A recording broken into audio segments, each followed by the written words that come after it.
Hi there and welcome to this Antioch Worship Leaders training video. This time we're looking at giving feedback to worship leaders. Now you might be doing this as part of your role as a church worship coordinator, or somebody else might have asked you to give them some feedback on their worship leading, or you might just be thinking, how can I encourage the other worship leaders in my church? And all of those are great. So in this video, we're going to look at the why, how, and what of giving feedback. To start with then, why give and receive feedback on a worship team? In short, good feedback grows gifts and good feedback builds teams. Good feedback helps people get better at what they do, and good feedback also helps people feel closer as a group as they learn and reflect together. So how do we do it then? Well, encouragement is a key principle here. Feedback does not mean criticism. Ephesians 4 verse 29 says, "Do not let any unwholesome talk come out of your mouths, but only what is helpful for building others up according to their needs, that it may benefit those who listen." So this verse is about speech in general, but it's a good guide to giving feedback.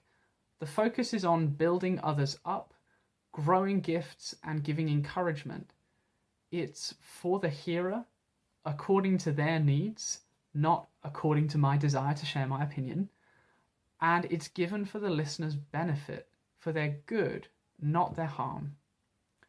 Now, all that doesn't mean never be critical, but it does mean that our feedback should mostly be positive and always come in the context of encouraging and supportive community. If someone knows that you like them and that you want to see them flourish, they'll probably appreciate a word of constructive critique every now and then. If they don't, then they probably won't. Personally, I find the principle of 2 stars and a wish helpful. When I'm giving feedback to a worship leader, I'll usually try to give 2 things that went really well, stars, and 1 thing that could be even better next time, a wish.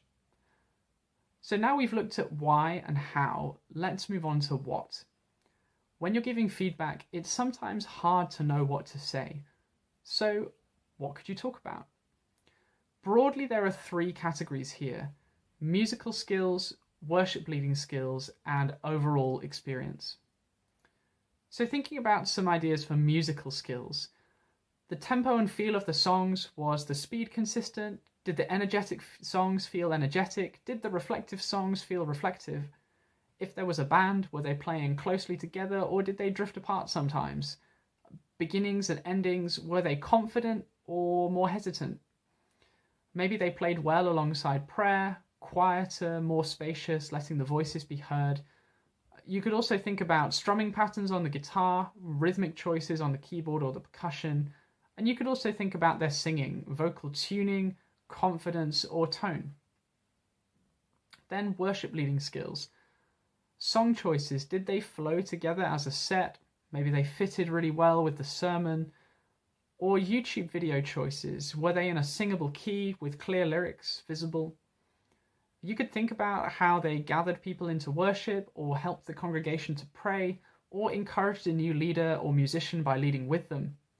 Maybe they cued lines for the congregation at key moments in songs that helped people to join in.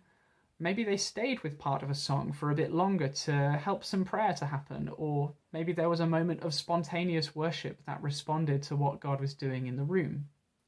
You could look back at the mini-series on leading for more ideas there. Then the overall experience, the links to vision and values for worship leading. Did they help the congregation to respond to Jesus? Did you or others feel welcomed into the sanctuary of God? Did they make it accessible, prayerful, passionate? And if so, how? And those are a few ideas on what you could talk about when you're giving feedback, and there are plenty more things you could say. But as we finish, the most encouraging feedback of all isn't usually about technical ability or worship leading skills. The most encouraging feedback for a worship leader is when someone comes to them and says, "This is what God was doing in my life today." As a worship leader, hearing skill-based feedback is helpful, but hearing stories of the Holy Spirit's work through you is amazing. So that's all from this video and from this series of training videos.